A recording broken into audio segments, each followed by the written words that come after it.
इसी तरह की सोच द्रौपदी की रही होगी। बुरा मत मानना।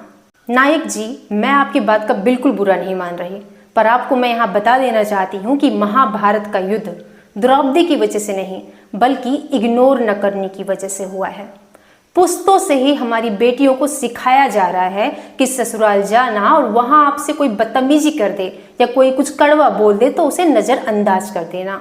और आज जब हम 21वीं सदी में जी रहे हैं तो यहाँ भी माएँ अपनी बेटियों को यही सिखा रही हैं कि बेटा ससुराल में कोई कुछ कह दे तो इग्नोर कर देना। पहले कहा जाता था कि नजरअंदाज कर देना और अब कहा जाता है इग्नोर कर देना, यानी कि बात वहीं की वहीं है, नजरअंदाज कर देना।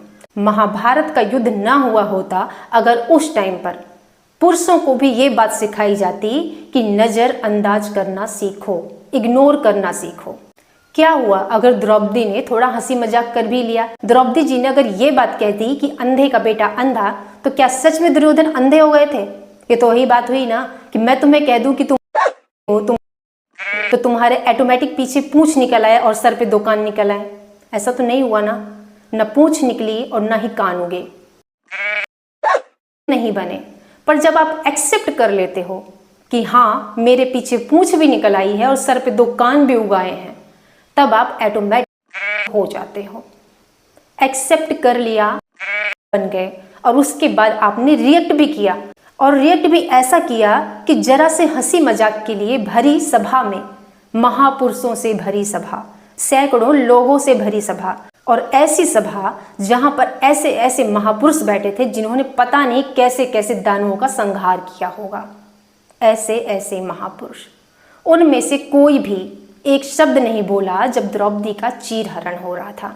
सब अपना सर झुकाकर बैठे थे, मानो सब लोग सहमति दे रहे हो कि हाँ चीरहरण होना ही चाहिए। द्रौपदी जब चीख पुकार करके हार गई, बेहोश हो गई, तब श्री कृष्ण जी आए और उनकी मदद की, उन्हें अथाह वस्त्र दिया।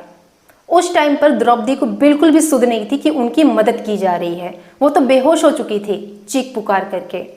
अगर उन्हें पता होता कि श्री कृष्ण उनकी मदद कर रहे हैं, उन्हें अथाह वस्त्र दे रहे हैं और उनके वस्त्र खींचते खींचते दुर्योधन की ये हालत हो गई है, तो वो और हंसती और उनको अच्छा लगता कि हाँ मेरे पक्ष में भी कोई खड़ा हुआ है।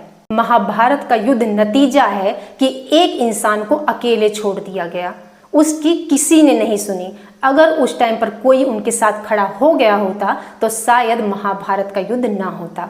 द्रौपदी उस टाइम पर अकेली पड़ी थी, उन्होंने खूब चीखा चिल्लाया पर उनको किसी ने नहीं सुना। तो उस टाइम पर उनके दिल से बस एक ही आवाज निकली थी,